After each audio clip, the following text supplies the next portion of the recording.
दूसरा, फिर तीसरा, फिर चौथा। पता के हैं, चतुष्पदी के हैं या मुक्तक के हैं, ये 4 लाइन है। इसमें विशेष बात यह है कि यहाँ पर पद हो, गदगद हो, नद हो।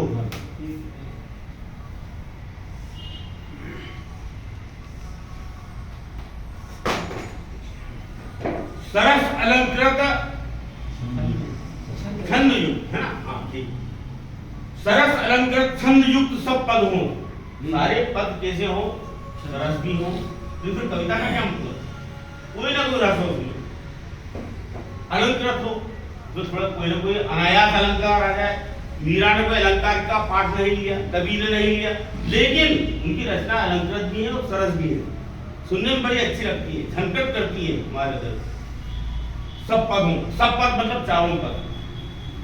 पढ़ सुनकर पाठक श्रोता गदगद हो, जिसको पढ़ने पर मतलब या सुनने पर, या तो श्रोता हो या पाठक हो, दोनों मतलब ये गदगद हो जाए, खुश हो जाए, प्रसन्न हो जाए और प्रसाद गुण मिल जाए उनको काव्य का।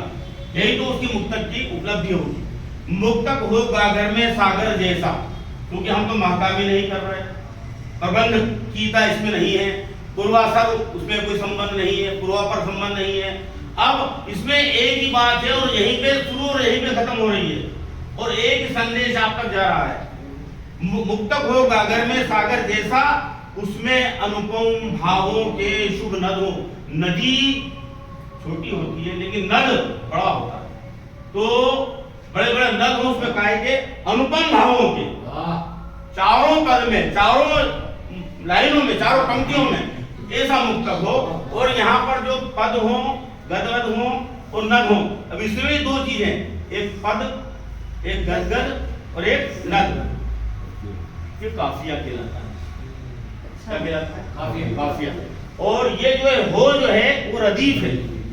अब इसको हिंदी में क्या कहते हैं देखिए, अब ये समांत है, हो सम धन अंत स्वर संधि, समांत मतलब ये सम है, समान है, हो। अब पद, गदगद और नद ये बिल्कुल मिलते जुलते शब्द हैं, एक तुक के शब्द हैं, ये कहलाएंगे समांत और ये पदांत। ये पदांत है और ये समांत, सॉरी मैंने उल्टा बोल दिया हुआ पहले। ये समांत है और ये पदांत है, ये पदांत है और ये समांत है, ये समांत है। ये गदगद पद और नद ये समांत है, ये काफिया है। और ये क्या है? पदांत, मतलब पद के अंत में आने वाले, है ना। अब यहाँ तक क्या है, इसमें सरस अलंकृत छंद युक्त सब पदों, पढ़ सुनकर पाठक श्रोता गदगद हो। मुक्तक हो गागर में सागर जैसा, गागर में ये ग की रिपीटिशन हो रही है ना, उसमें अनुपम भावों के शुभ नद हो। सरस अलंकृत छंद युक्त सब पद हो। पढ़ सुनकर पाठक, ये प अलंकार आ गया, कौन सा क्या आ गई? छेकानुप्रास आया 2 बार, छेकानुप्रास, अनुप्रास, अनुप्रास में छेकानुप्रास, हाँ छेकानुप्रास मतलब ये कि 2 बार जब कोई वर्ड रिपीट होता है तो वो छेकानुप्रास कहलाता है। और 2 से अधिक बार तो प्रत्यानुप्रास, जिसकी बार-बार आवृत्ति होती हाँ, है हाँ, वो छेकानुप्रास। 2 बार और बार-बार और तो प्रत्यानुप्रास। हाँ, और ये जो है पद, गदगद और नद ये तुकांत हो रहे हैं, इसको तुकानुप्रास कह सकते हैं, है ना, जिसमें तुक आ रहा है। तो यहां पर ये हुआ। अब इसमें देखिए आप, सरस में कितनी मात्रा है? 3, अलंकृत में 1 2 3 4 5, छंद युक्त 3 और 3 6, सब में कितनी है? 2, पद में कितनी है? 2, और हो में कितनी है? 2। कितनी हुई है? 3 और 5 8 और 6 14 और 2 16 और 2 18 और 2 20, कुल मात्रा कितनी हो रही है? 20। अब इसका मतलब है कि 20 मात्रा हमने इसमें ली है एक मुक्तक में, तो ये चारों पद में कितनी मात्रा होना चाहिए? हर पद में 20।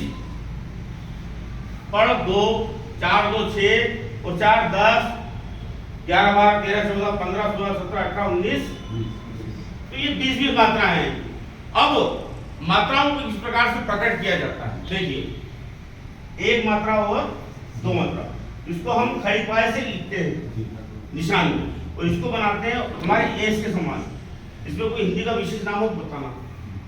लघु गुरु बोलते थे। हाँ, ये लघु है और ये गुरु, छोटा बड़ा। तो लघु गुरु ये होते हैं, और इनका क्रम भी जो है वो हमको ध्यान रखना पड़ता है, और इनकी संख्या, इनकी गिनती, इसका ध्यान रखना पड़ता है। तो हमने अभी 20 मात्रा का मुक्तक बनाया है, जो फर्स्ट, सेकंड और फोर्थ में तुक पैदा कर रहा है, और कौन से पदांत के साथ, हो के साथ। अब इस प्रकार का दूसरा भी हो सकता है, जैसे मैं उदाहरण दूं कि शब्द अच्छे हैं जरूरी कामनाओं के लिए, ये क्या है, अंत में है, अंत में है, उसको क्या कहेंगे अपन, रदीफ कहेंगे, उर्दू में रदीफ कहेंगे।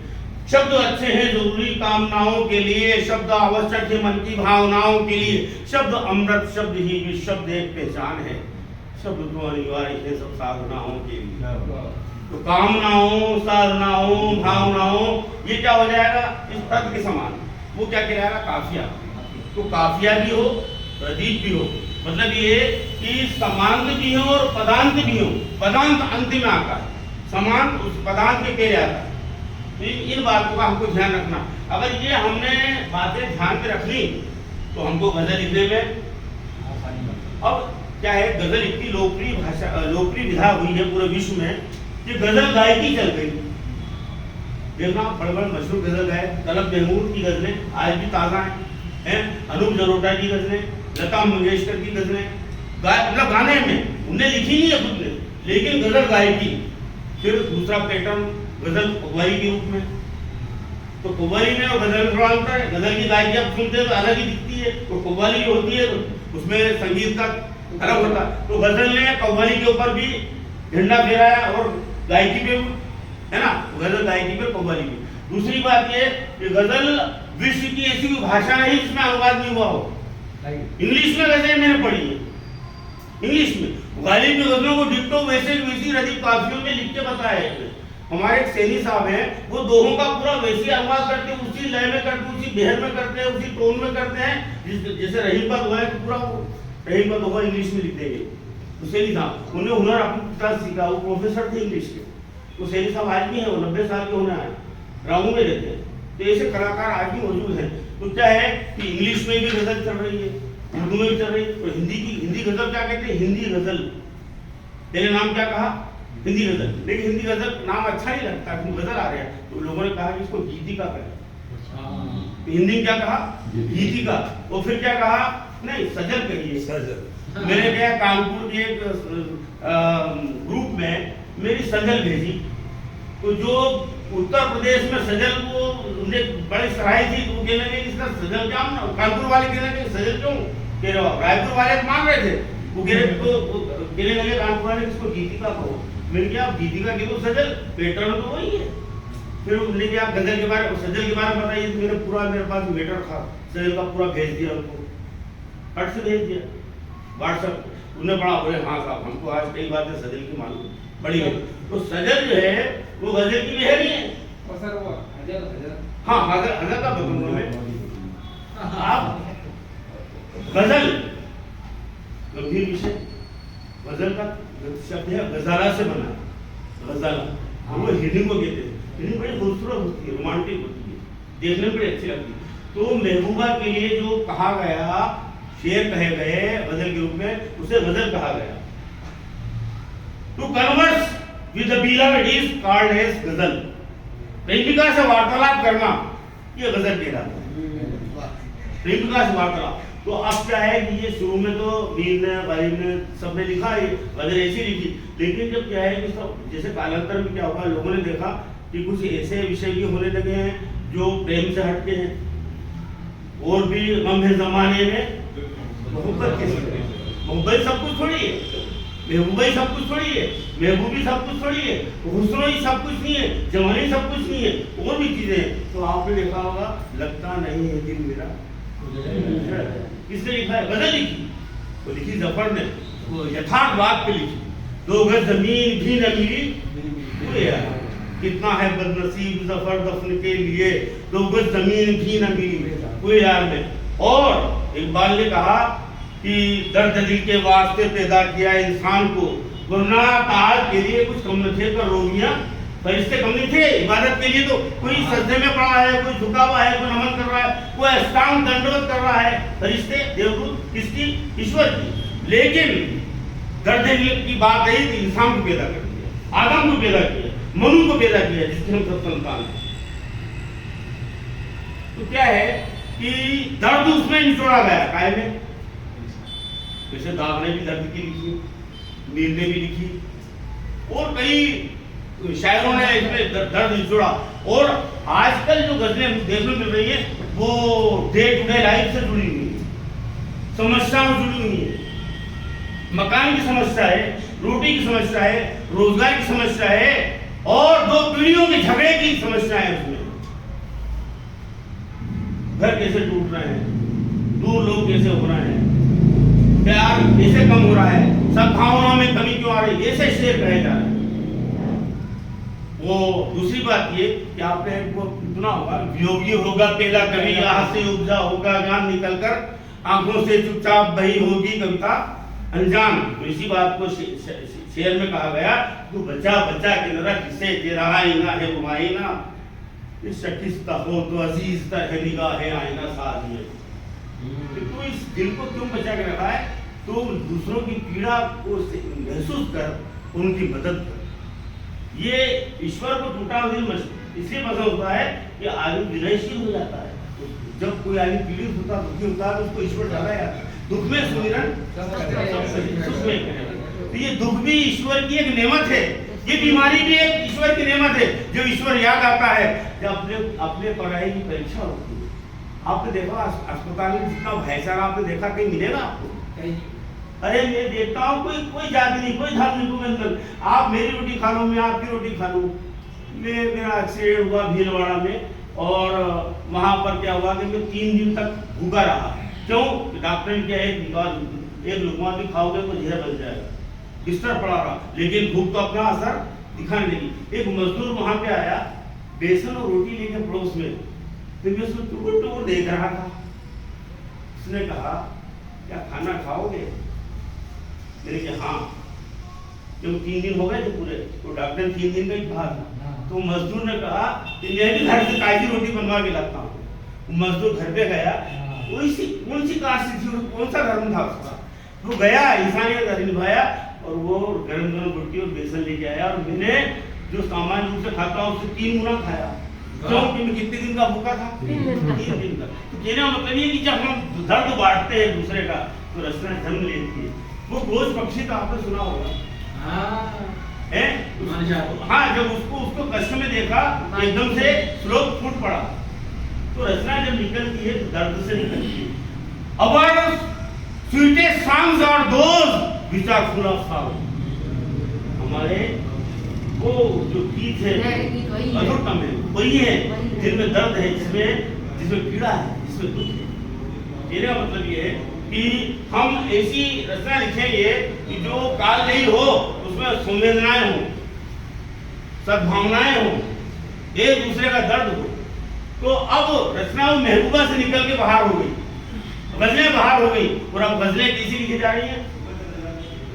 आम लाइफ की गजलें लिखी जा रही है। कहने का तात्पर्य ये देखिए, आप हम मुक्तक की बात कर रहे थे, मुक्तक से हम गजल पे आएंगे, मुक्तक से सजल पे आएंगे। तो गजल जो, जैसे आपने गजल की बात कही, तो गजल होती है एक पैटर्न विशेष होता है, जिसमें पहला शेर जो कहलाता है मतला, इसको कहते हैं प्रारंभिका या आदिका। हिंदी में क्या कहते हैं? मतले को प्रारंभिका या आदिका। उसके बाद होता है, कभी कभी क्या होता है, किसी गजल में 2 मतले हम देखते हैं। मतले में क्या विशेषता होती है कि रदीफ काफिये दोनों मिसरों में होते हैं। मिसरा होता है पल्लव, एक शेर में 2 मिसरे होते हैं। हर गजल के एक शेर में 2 मिसरे होते हैं, और हर मिसरे को हिंदी में कहते हैं पल्लव। तो शेर का पल्लवन होता है, जिससे 2 पल्लव से। तो ये जो है गजल में पहला शेर कहलाएगा मतला, आदि का।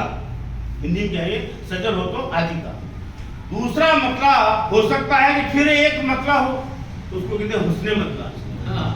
क्या कहते हैं? हुस्ने मतला। या मतला है सानी या सानी मतला। सारे मतलब तो मैंने ऐसी गजलें देखी, क्योंकि मैं हर इतवार को जयपुर कवि सम्मेलन जो होता है आइडिया का, उसमें मैं नियमित रूप से 40 मुशायरे पढ़ रहा हूँ ऑनलाइन। तो वो एक मिसरा लेते हैं और उसमें एक मिसरा लेते हैं, उसमें देखता हूँ कि कई शायर ऐसे हैं उस्ताद शायर 3-3, 4-4 मतले लिख देते हैं और एक दो शेर लिखते हैं आखिरी में। तो गजल मतले से शुरू होती है और मक्ते में समाप्त होती है। अंतिम शेर जो होता है मक्ता में होता है उपनाम या तखल्लुस या पेन नेम होता है। जैसे मैं रशीद लिखता हूँ, जैसे मैं मतलब एक गजल सुनाता हूँ, उसमें आपको मालूम पड़ जाए। जैसे मैं गजल का शेर पढ़ता हूँ पहला, उम्मीद कोई दीप जलाती है शाम को, घर में मेरी भी रोशनी आती है शाम को। ये मतलब है क्या गिराया, मेरा उसने मतलब नहीं लिखा, तो ये 40-50 साल पहली गजल है मेरे उस्ताद के मार्गदर्शन में लिखी थी धार में। उम्मीद कोई दीप जलाती है शाम को, घर में मेरे भी रोशनी आती है शाम को। फिर शेर देखिए, कि रहता है इंतजार मेरे साथ रात भर, तन्हाई मुझसे रूठ के जाती है शाम। ये शेर, इसको शेर कहेंगे। क्यों? इस शेर में क्या है कि एक ही दूसरे मिसरे में ही रदीफ काफिया होगा, पहले मिसरे में नहीं होगा। याद मतलब समान और बदान उसमें दूसरे मिसरे में होंगे, दूसरे पल्लों में होंगे, पहले में नहीं होगा। और मैं अब डायरेक्ट आ जाता हूँ पे नीचे मक्ते पे आ जाता हूँ, पूरी गजल ही सुना रहा हूँ। तो मैं उसमें लिखा मक्ते में कि सुनता है और फिक्र से तन्हाई में रशीद, रहस्यवादी है ये, रहस्यवाद इसमें आया है। सुनता है और फिक्र से तन्हाई में रशीद, आवाज किसकी दूर से आती है शाम, आवाज कितनी दूर से आती। जैसे एक शेर रहस्यवादी कहा था कि रंगत किसी के हुस्न की पूरब में सुबह, रंगत किसी के हुस्न की पूरब में सुबह सुबह, पश्चिम में हूबहू नजर आती है। ये मेरा रहस्यवादी, पश्चिम में हूबहू। और एक शेर का ये था कि दिन भर फजा में इश्क के नगमे बिखेर कर, दिन भर फजा में इश्क के नगमे बिखेर कर, बुलबुल कहीं से लौट के आती है। तो ये शेर उसमें कहे मेरे 40-50 साल पहले कहे थे। अब थोड़ा परिवर्तन आ गया, क्योंकि मैं अब वो उससे वो जो वाद था छायावाद या रहस्यवाद या प्रेमवाद, उससे थोड़ा निकला और अब यथार्थवाद की ओर बढ़ा। जिस प्रकार प्रेमचंद ने 11 उपन्यास लिखे, 11वां मंगलसूत्र और उसके पहले गबन। मंगलसूत्र अधूरा था जो उनके बेटे ने पूरा किया, और जो गबन था ना, नहीं गोदान, क्या था कौन था? गोदान आपने गोदान था मंगलसूत्र है ना, पहला गोदान था। उनका एक आखिरी का एक जो था वो यथार्थवाद की तरफ आ गया था। उसमें साम्यवादी वर्ण थे, समाजवादी वर्ण थे, शोषण के खिलाफ था, राजनीतिक व्यंग्य थे, सेवा सदन तो नहीं। तो क्या है कि आदमी क्या है कि धीरे धीरे आदर्शवाद से प्रेमवाद से निकल कर वो यथार्थवाद की ओर लौटता है। यथार्थवाद उसकी मंजिल होती है। अब सर के शेर देखो सारे यथार्थवाद पे आके स्थापित होता है, हमें लगता है ना, यथार्थवाद का आके स्थापित होता है, क्योंकि उसका अनुभव उसको धीरे धीरे लाता है यथार्थवाद की तरफ। उसको ठोकरे खा खा के ठाकुर बन जाता है, तो यथार्थवादी बन जाता है। तो कहने का मतलब ये है, ये गजल जो है उसमें मतला शुरू होगा और मक्ता अंतिम होगा, है ना। अब उसमें उसने मतलब भी हो सकता है, 2-2, 3-3 मतलब भी हो सकते हैं। अब एक बात मुझे ध्यान रखना है, जिसे हसल की बात कही किसी ने। हाँ, मैं एक बात कहने वाला था कि भाई बीच में जैसे आपने बोला ऐसा कोई बोल लिया करो तो मेरे को थोड़ा रेस्ट मिले। जी सुनने में तो मैं तो अपने हाथे जाऊंगा। ये परिचर्चा है, ये टू साइडेड है। मैं एक चीज कहना चाहती हूँ सिर्फ आपको, मुझे पढ़ा के जिंदगी हो गई और पढ़ के जिंदगी हो गई, लेकिन पढ़ाने वाला पहली बार मिला है। ये जो मात्रा का अपन जो बात करें, शब्द मात्रा गिनती, हाँ गिनती करने में मात्रा हाँ मैं उसको पढ़ लूंगा, क्योंकि मैंने शुरू किया था बात थोड़ा आगे निकली, लेकिन मैं भी थोड़ा हजल का ही जवाब देना कि जब गजल में हंसी मजाक की बात आ जाए, व्यंग की बात आ जाए, जिसको सुन के हास्य पैदा हो जाता है, उसको हम गजल कहते हैं। गजल गंभीर होती है और हजल हास्य रस से भरपूर होती है। अब लगे हाथ में एक बात और बताऊं, गजल की और विधाएं। गजल अगर किसी की तारीफ में कही जाए, जैसे बाबा की तारीफ में गजल लिख दी पूरी, तो कसीदा कहलाएगी। सीधा क्या कहलाएगी? कसीदा। जैसे पुराने जमाने में जो दरबार होते थे उनमें कसीदा चार लिखते हैं लोग गजल की फार्म में, फार्म पूरी वही होती है मतले से मक्ते तक, लेकिन वो जब तारीफ एक राजा की, एक नवाब की, एक बादशाह की होती थी, कसीदा पढ़ता था। कसीदा ये कसीदा पढ़ रहे, अभी भी कहते हैं ना मुहारे में, ये यार तुम कसीदे क्यों पढ़ रहे हो, कहते हैं ना। दूसरी बात, अगर गजल के पैटर्न में ईश्वर की स्तुति की गई है, ईश्वर की प्रशंसा की गई है, तो वो हमद कहलाएगी। देखो गजल पैटर्न वही है, अगर ईश्वर की आपने स्तुति की है, तारीफ की है ईश्वर की, तो वो हमद कहलाएगी। पैटर्न में कैसा रहेगा? अब आपने गजल तो पैटर्न में कही है, लेकिन आपने नबी की शान में कही है, नबी की तारीफ में कही है, वो नात शरीफ हो जाएगी, नात कहलाएगी। क्या कहलाएगी? ये गजल, लेकिन वो अब क्या है? नात कहलाएगी।